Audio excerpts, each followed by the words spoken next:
Se você tem a sua Bíblia, eu vou pedir para que você a abra na primeira carta de Paulo aos Coríntios, capítulo 10.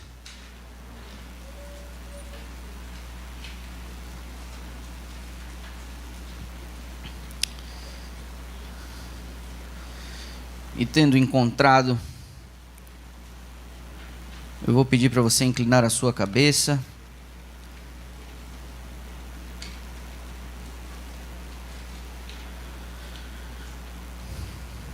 Querido Deus e amado Pai,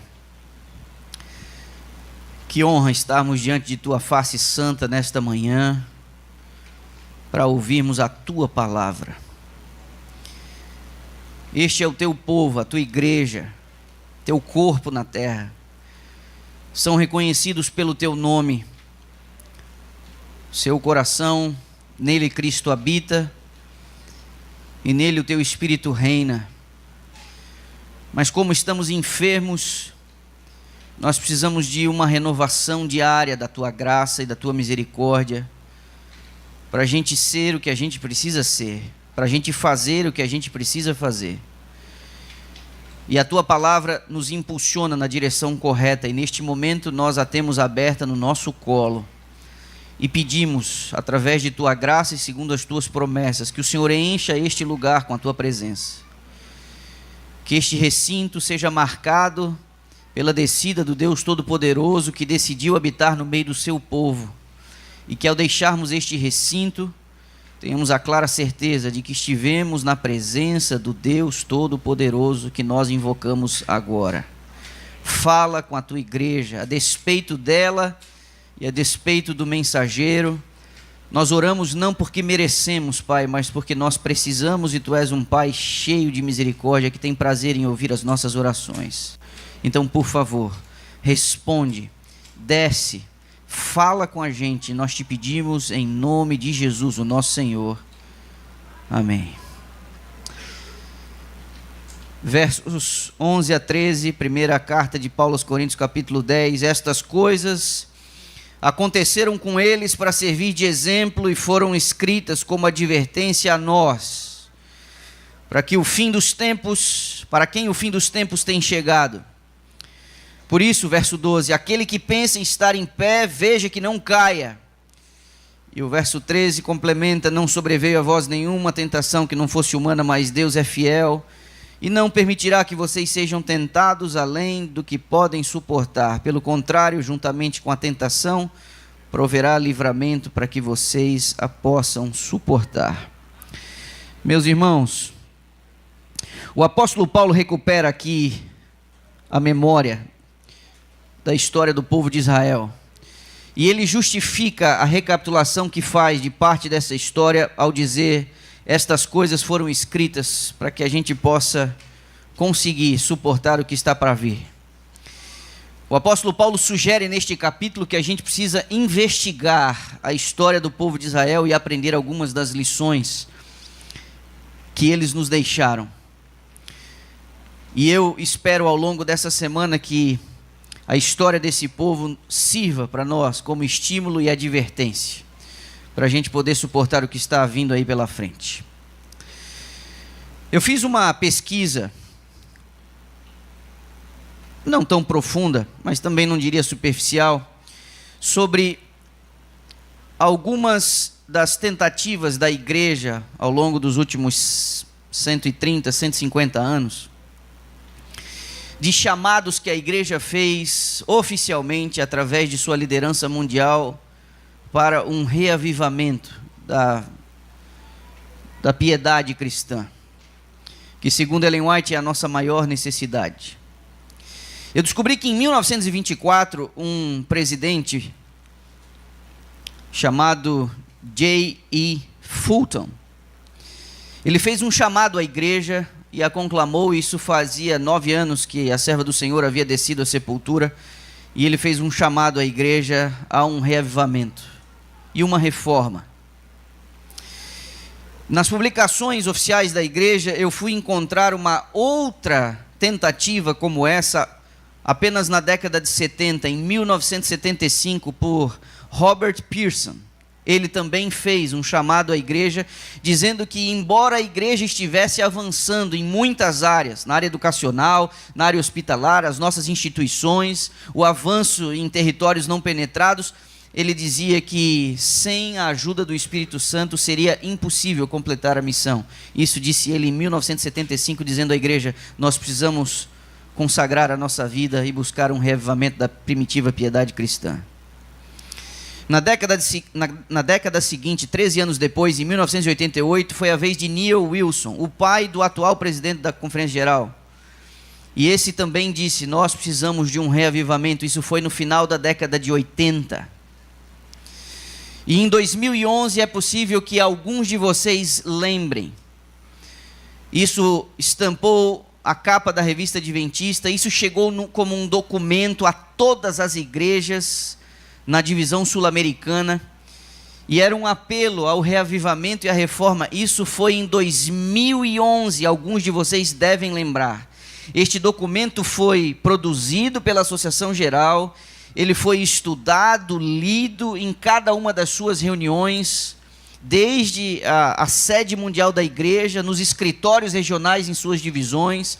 As uniões trabalharam esse documento com seus pastores, as associações fizeram isso e os pastores trouxeram isso à igreja. Eu estava em Brasília quando esse documento foi produzido e eu me lembro que eu usei esse documento e disse à minha igreja: é a hora de nós buscarmos um reavivamento para que Deus possa cumprir as suas promessas. E quando eu li esse documento e estudei esse documento com a igreja, quando eu fiz um retiro e levei minha igreja para estudar isso num final de semana, e a gente leu isso, e a gente trabalhou nesse documento, o meu coração, eu me lembro, isso já fazem 14 anos, o meu coração se encheu de uma profunda ansiedade, e eu disse: puxa vida, que momento extraordinário. E aquele foi um ano, em 2011, início de 2012, aquilo foi uma onda, a igreja falava disso, a igreja orou sobre isso, a igreja foi chamada a atenção nessa direção.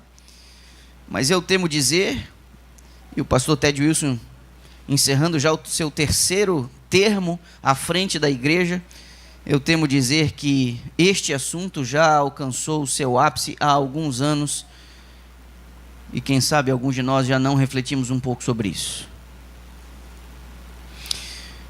O pai de Ted Wilson, Neil Wilson, em 1988, ele reconheceu quando disse: nós precisamos falar com a igreja e promover na igreja um reavivamento, mas ele reconheceu num documento oficial que isso não vem por voto de comissão, que isso não é resultado de um concílio, isso acontece na vida diária, nos negócios do dia a dia e nos nossos momentos a sós com Deus.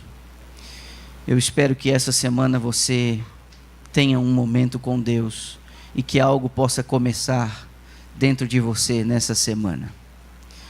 O apóstolo Paulo disse: nós precisamos aprender com a história desse povo.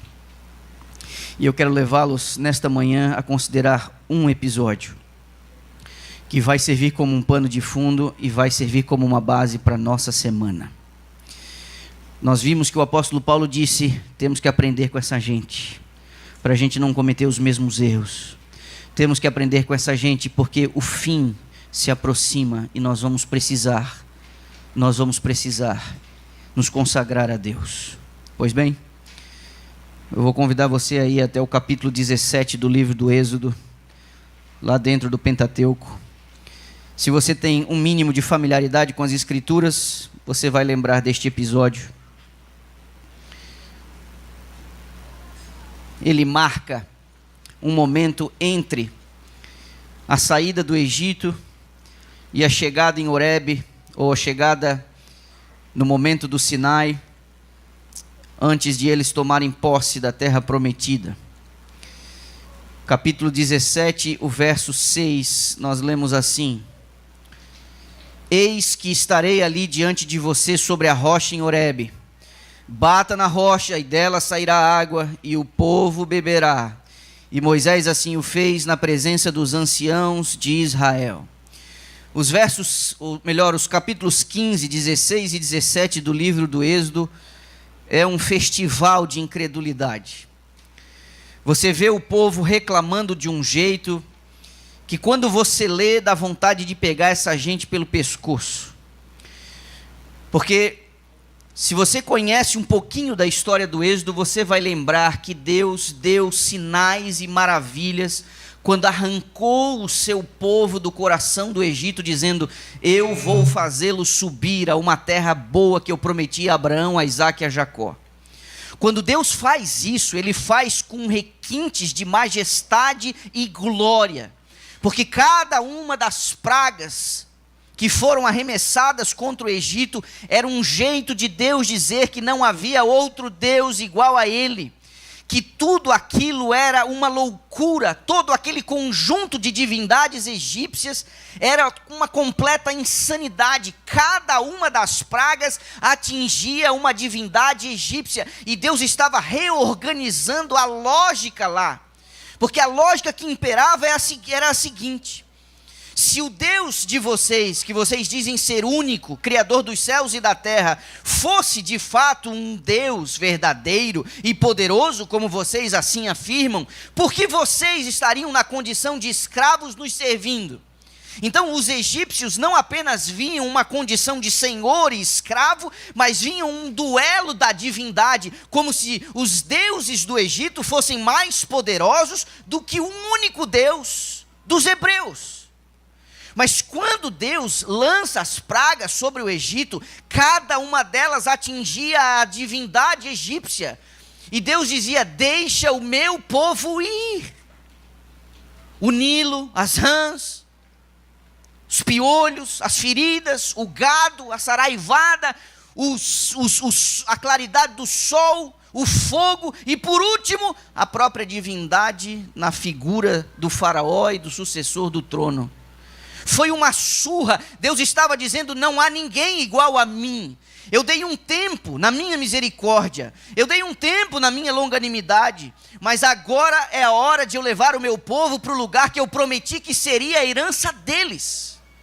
Tudo isso aconteceu diante dos olhos daquele povo. Como se não bastasse, Deus os guia pelo caminho do deserto, e quando eles acampam diante do mar, não havendo nenhuma possibilidade ou rota de fuga, o exército do faraó enfurecido vem atrás, e o povo ali diz o seguinte: teria sido melhor se a gente não tivesse saído de lá, como se não houvessem sepulturas no Egito, você trouxe a gente para morrer aqui. Eles se desesperaram, e você deve lembrar que a coluna que os guiava e a nuvem se desloca para a retaguarda do acampamento, impedindo o avanço do exército, e diante dos olhos de todo aquele povo, o mar se abre como duas paredes, e eles cruzam aquele mar em terra seca. Tudo isso aconteceu diante dos olhos deles. A minha pergunta: depois de tais manifestações de poder, como é que eles dizem o que disseram aqui no capítulo 17? Eu li para você o verso 6, mas o verso anterior diz assim: está realmente o Senhor no meio de nós? Foi isso que eles disseram, com a nuvem sobre a cabeça que os guiava e os conduzia. Depois de terem atravessado o mar e terem visto as pragas, eles disseram: está de fato o Senhor no meio de nós. Isso foi um ato de profunda incredulidade. E diante da falta de água, Deus orienta Moisés: bate na rocha. Meus irmãos, saíram de lá 600 mil homens adultos. Os números mais conservadores projetam que não menos de 2 milhões de pessoas estavam caminhando pelo deserto, saindo do Egito em direção a Canaã. Era muita gente. Então, quando você lê este episódio que saiu água da rocha, não ache que é uma daquelas bicas de beira de estrada, quando a gente está viajando a gente vê, e não. Foi muita água para atender milhões de pessoas, milhares de pessoas. Foi muita água, água em profusão. A água jorrou da rocha para atender todo aquele acampamento. Foi um ato extraordinário de Deus. E Deus disse a Moisés: dê ao povo, bata na rocha. Pois bem, eu vou pedir para que você agora dê um salto até João capítulo 7. Haviam 3 festas principais em Israel, que um bom judeu não poderia faltar. E em João capítulo 7 você vê a ida de Jesus a uma dessas festas. Havia toda uma expectativa em relação à ida de Jesus a Jerusalém naquele ano. Ele já era uma figura relativamente conhecida. As histórias dos seus milagres se multiplicavam. E havia na cidade uma expectativa traduzida numa pergunta: será que ele vem? Jesus manda os discípulos a Jerusalém na sua frente. E ele fica para trás e faz a caminhada sozinho. Faz a sua jornada sozinho. E ele chega em Jerusalém sem ser notado. Isso não era difícil. Você sabe que eles usam aquele talit, aquele pano sobre a cabeça. E facilmente uma pessoa, para se cobrir do calor ou do frio na sua caminhada naquele período, ele poderia colocar aquilo sobre a cabeça, deixando apenas os olhos ou parte do nariz para fora. Então Jesus faz essa caminhada até Jerusalém sem ser notado. Provavelmente ele acompanha algumas das caravanas, provavelmente ele ouve algumas das conversas nas estradas de acesso a Jerusalém, e ele chega em Jerusalém no último dia da festa, no momento mais importante da festa, e ele entra no pátio do templo também sem ser notado. E o que acontece está registrado no capítulo 7, eu vou chamar a sua atenção ao verso 37 e ao verso 38. No último dia, o grande dia da festa, Jesus se levantou e disse em voz alta: se alguém tem sede, venha a mim e beba. Quem crer em mim, como diz a Escritura, do seu interior fluirão rios de água viva. Olhe para mim, esta cerimônia, ela tinha o objetivo de levar à memória do povo este episódio em Horebe que nós lemos em Êxodo capítulo 17. Era uma cerimônia que se repetia a cada ano no calendário judaico, para que o povo entendesse que Deus os havia guiado no deserto em direção àquela terra que eles possuíam. E para se lembrar desta cerimônia, o sacerdote de plantão, ele fazia algumas coisas. E nesse horário do pôr do sol, os que estavam na escala de trabalho acendiam tochas que estavam afixadas nos limites do muro, no pátio dali do templo. Um muro de mármore branco e que refletia aquelas tochas que eram acesas. Estas tochas eram acesas num ato muito sublime, para lembrar daquela coluna de fogo que guiou o povo no deserto.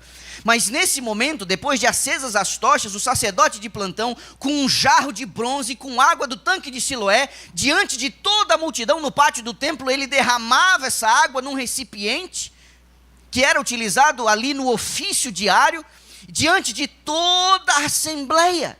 Neste exato momento, quando toda a atenção do povo se volta para o episódio em Horebe, Jesus se dá a conhecer no meio daquela gente, e ele usa estas palavras aqui: se alguém tem sede, venha a mim e beba, e do seu interior fluirão rios de água viva. Jesus está atribuindo a si as prerrogativas do grande Yahweh, que havia sustentado o povo no caminho do deserto, e todo mundo sabia o que ele estava fazendo. A serva do Senhor diz que a divindade irradia de sua humanidade e ninguém ousa questionar as suas palavras. Pois bem, não deveria ser uma novidade para ninguém que estava ouvindo isso daqui. E eu vou pedir para você sair bem rapidinho. Marque essa página, nós vamos voltar nela agora. Mas eu vou pedir para você ir até o profeta Isaías, no capítulo 12. Marca aí João 7, mas eu vou pedir para você Isaías capítulo 12. E em Isaías capítulo 12, eu queria chamar a sua atenção ao verso 3, onde diz assim: com alegria vocês tirarão, que diz aí a tua Bíblia? Água, do quê? Das fontes da salvação. Vá até o capítulo 44 do mesmo profeta, por favor. Isaías 44, também o verso 3. Na minha versão, eu leio assim: porque derramarei, que diz aí? Água sobre quem? Sobre o chão sedento, e torrentes sobre a terra seca. Olha aqui, derramarei o quê? O meu espírito sobre a tua posteridade e a minha bênção sobre os teus descendentes. Agora, por favor, vou pedir para você dar um salto até 1 Coríntios capítulo 10. Lembra o primeiro texto dessa manhã?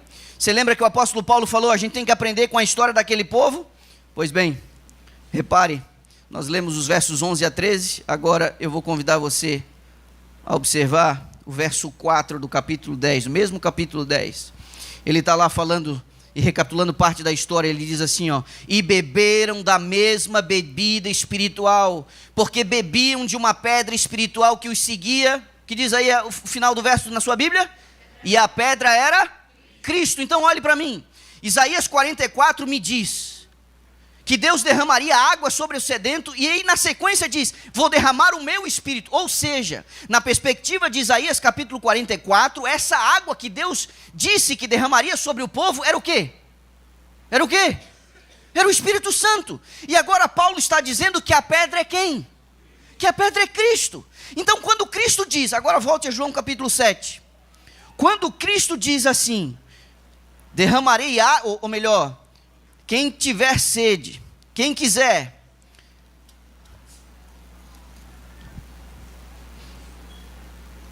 ele diz: quem quiser beba, porque do seu interior eu vou dar essa água viva. Eu li para você o verso 37 e 38, e me permita ler o 38, e aí eu vou avançar no 39.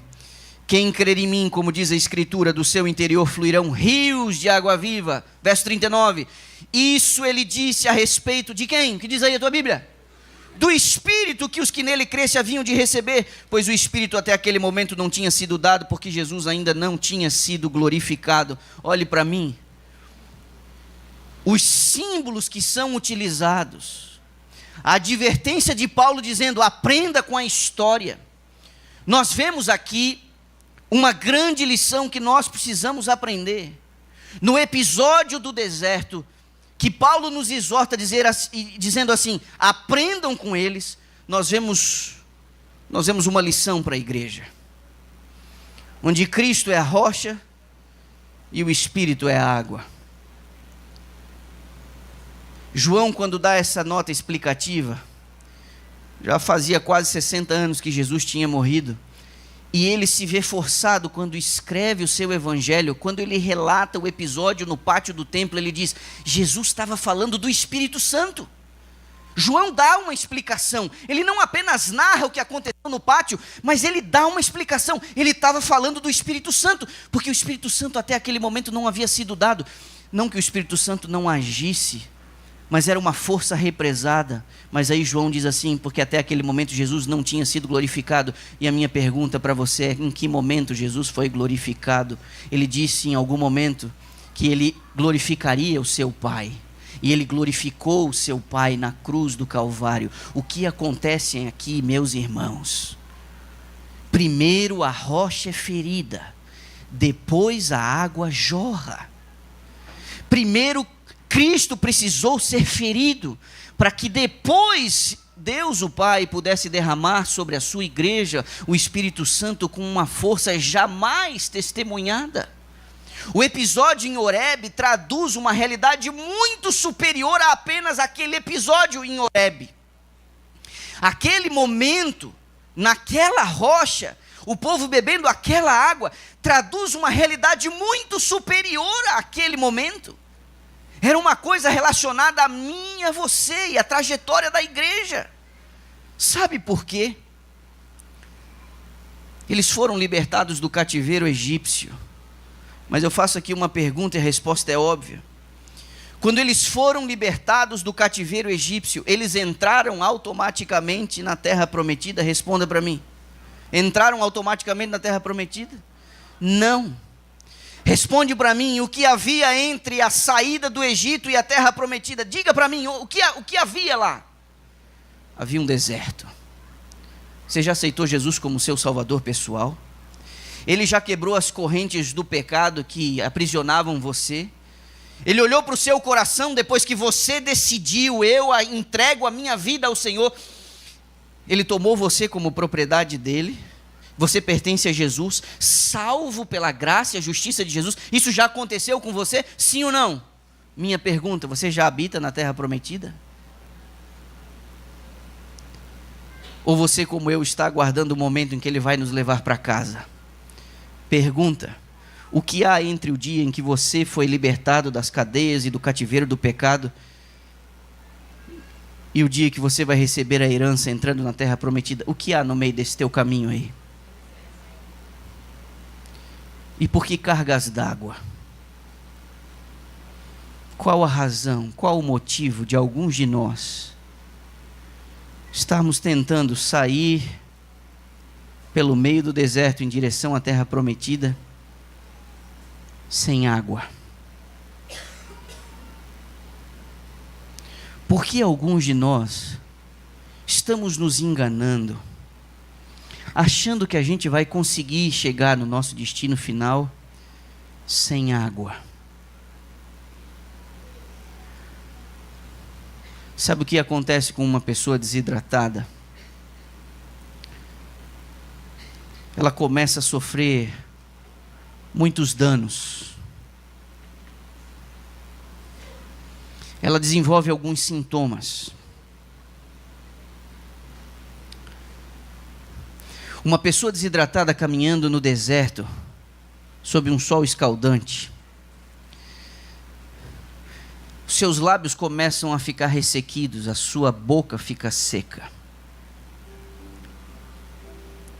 Uma pessoa desidratada tem seus lábios secos e sua boca seca, e uma pessoa assim não consegue louvar direito. Uma pessoa sem o Espírito Santo tentando fazer sua trajetória em direção à terra prometida não consegue louvar direito, porque seus lábios estão rachados. Ela só consegue resmungar. Ela consegue apenas reclamar. Ela reclama. Ela reclama porque suas expectativas não estão sendo atendidas. Ela reclama porque dentro do coração dela ela sente algumas necessidades e as pessoas parecem não perceber. Ela reclama dos seus irmãos. Ela reclama da liderança da igreja. Ela reclama do pastor. Ela reclama porque ela sente necessidades, algumas dessas necessidades legítimas, mas parece que ninguém percebe na dor dela. Ela não consegue mais, de seus lábios, expressar palavras de gratidão e de louvor, porque ela só consegue gemer. Essas são as pessoas que tentam fazer a travessia sem o Espírito Santo, sem a água. Uma pessoa desidratada, ela começa a perder tônus muscular, porque seus músculos precisam de hidratação. Ela começa a sentir cãibras, ela começa a sentir espasmos, o seu ritmo na caminhada começa a diminuir. Uma pessoa desidratada não consegue manter o passo adequado para chegar no seu destino. Assim é aquele cristão que tenta ir em direção ao céu sem o auxílio do Espírito Santo. E você começa a ficar para trás. A igreja vai avançando e você vai ficando para trás. Você não consegue ir no passo da igreja. E você inclusive às vezes reclama porque a igreja não vai no seu passo. Como se a igreja tivesse que se adequar à sua desidratação, quando na realidade, se você for com a igreja, existe suprimento e existe água para você conseguir manter o passo, para você conseguir manter a marcha. Quando você olha para esses bancos aqui, é possível que você lembre de algumas pessoas que estavam caminhando ao seu lado nos últimos anos, e elas não estão mais aqui, porque elas ficaram pelo meio do caminho, desidratadas, elas pararam de caminhar em direção ao céu. Isso é um sintoma de uma pessoa que passa a fazer a caminhada sem o auxílio do Espírito Santo. E se você não ora pelo Espírito Santo, se você não anseia pelo Espírito Santo, se você não clama pelo batismo do Espírito Santo, é uma questão de tempo. Mais cedo ou mais tarde, inevitavelmente, você ficará também pelo caminho. É inevitável. Você não chegará lá por suas próprias forças, mas pela graça de Deus. E a graça de Deus, extraordinariamente, ela se manifesta numa vida onde a pessoa tem o Espírito Santo guiando e governando o seu coração. Não fique pelo caminho, não tente chegar lá sem água, é impossível, impossível. Uma pessoa desidratada, ela começa a ter miragens no deserto, ela vê coisas que não existem, ela vê problemas onde não tem, ela se ilude com as miragens do caminho. E ela jogada no chão, com os lábios rachados, as pernas doendo, sem força e sem vigor, ela não consegue mais avançar então ela vê coisas que não existem. Ela vê problemas onde não tem. E se eu fosse descrever para você outros sintomas da desidratação, você encontra paralelos na vida de muitos cristãos que tentam ir para o céu por suas próprias forças. Ninguém chegará lá por suas próprias forças. Ninguém. Você precisa dessa água que Jesus ofereceu. Quem quiser. Interessante, porque é nesses termos que a gente vê a Bíblia fechando as suas considerações. Vá até a última folha da Bíblia, por favor.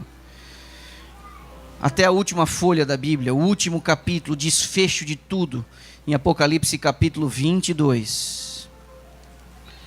E eu convido você a dar uma olhada no verso 17. O Espírito e a noiva dizem: vem. Aquele que ouve, diga: vem.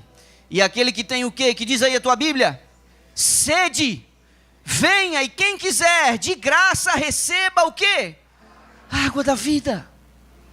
Esse é um tema bíblico. Jesus está oferecendo a você.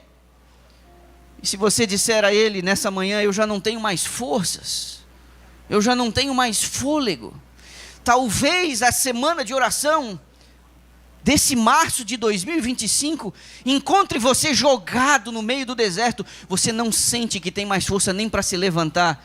A boa nova é que Jesus está cruzando o seu caminho hoje pela manhã. Sabe o que Ele fará?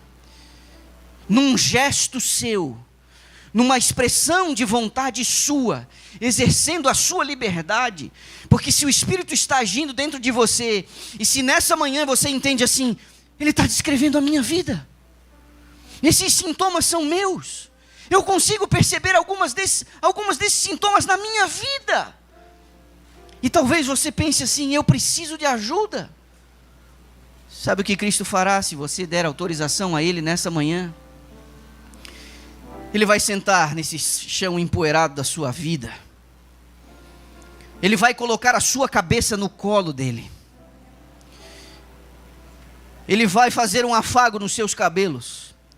Ele vai sussurrar nos seus ouvidos dizendo: ei, cheguei, eu estou aqui.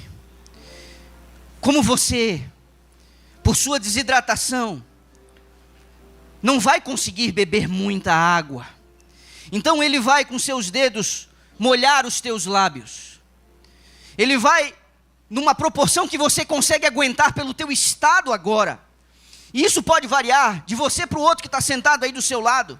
Os graus de desidratação podem ser diferentes. Então, baseado na tua experiência, assim Ele fará. E tem gente tão desidratada, tem gente tão desfalecida, que não vai poder aguentar essa semana mais do que poucas gotas. Então Ele vai molhar a ponta dos seus dedos, e Ele vai umedecer os teus lábios. Ele vai colocar um pouco de água na sua língua. Quem sabe com o seu cântaro Ele vai colocar um pouco de água para você fazer um bochecho.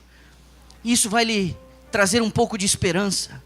Quem sabe outros, numa condição um pouco melhor, terão condições nessa semana de dar algumas goladas. Vão conseguir beber um pouco mais, vão conseguir absorver um pouco mais. Mas Jesus tem a paciência de tomar você no colo, de colocar você assentado, e em algum momento erguer você, para que, apoiado em seus méritos, em sua força, em sua justiça, você retome a sua caminhada, agora devidamente hidratado. Nossa maior necessidade é o Espírito Santo. E a travessia do remanescente, entre a saída do Egito e a chegada na terra prometida, ela só se dá pelo auxílio e pela força do Espírito Santo. Minha pergunta para você nessa manhã: você está precisando de água? Você teria coragem de reconhecer: Senhor, eu preciso do Espírito Santo. Eu estou tentando, mas eu não estou conseguindo. Você gostaria de dizer a Deus nessa manhã: me batiza com teu Espírito, me dá na medida que eu posso suportar, mas por favor, me dá dessa água, porque a Bíblia diz: quem quiser, quem quiser. Sabe? Você não merece. Eu não mereço. Ninguém merece esse dom extraordinário. Ninguém. Mas esse dom não é dado a quem merece. Esse dom é dado a quem precisa. O Espírito Santo, ele é o agente da regeneração. O Espírito Santo vem numa medida para reavivar. E depois, mais tarde, ele vem numa outra medida para dar poder. Talvez o que você precise nessa semana seja um reavivamento da primitiva piedade cristã. Pergunta: você teria coragem de dizer hoje pela manhã e de reconhecer: Senhor, me dá dessa água, eu preciso. Me perdoa, porque em minha presunção eu estou tentando caminhar sem o auxílio do Teu Espírito. Mas me batiza hoje, aqui, agora, por Tua graça e para a Tua glória. Hidrata a minha vida. Você teria a vontade, o desejo? Eu vou orar. E se assim você desejar, no meio dessa oração, você pode colocar-se em pé. Deus leva muito a sério a decisão que os seus filhos tomam. Deus leva a sério, porque Deus, ele é gentil. Ele não vai levar ninguém de arrasto. Ele não vai levar ninguém pelo pescoço. Ele não vai levar ninguém para morar com ele que realmente não queira. Ele vai levar aqueles que responderam favoravelmente a um convite seu. Eis que eu darei de graça da água da vida. A água da vida. Deus amado, estes são os teus filhos, que nesta manhã ouviram a tua palavra. O teu servo feriu a rocha há mais de 3.000 anos. E no episódio em Horebe se estabelece um paradigma. Não fosse Cristo ter sido ferido, não fosse sua carne ter sido rasgada, e ele ter adquirido com seu próprio sangue, o Espírito Santo não poderia ter sido dado à igreja, tal qual ele foi dado. Jesus comprou o direito de derramar sobre a igreja o Espírito Santo nessa intensidade. Ele adquiriu esse direito através do seu mérito, da sua justiça e do seu sangue. Como nós nos atrevemos a apreciar esse dom de maneira tão desleixada? Nada é tão necessário e tão precioso quanto o Espírito Santo para a igreja, até ela encontrar-se com o seu Senhor. E muitos de nós vivemos os nossos dias como se pudéssemos fazer a caminhada por nossas próprias forças. Quantos de nós deixamos de orar pelo Espírito Santo? Quantos de nós não oramos pelo batismo do Espírito Santo? Não refletimos em sua obra e não sentimos a necessidade dele em nosso coração? Deus nos perdoa. O Senhor chamou a nossa atenção na manhã deste dia. E parte dos teus filhos está aqui em pé. Honra, por favor, Pai, a decisão deles. E desça em profusão. Que Jesus Cristo, através de seus méritos, faça jorrar o seu Espírito sobre a igreja da Boa Viagem nessa manhã. Para a tua glória, Pai. Para a tua glória. Encha-nos com o teu Espírito e usa-nos para a tua glória. Nós oramos em nome de Jesus, o nosso Senhor. Amém. Amém.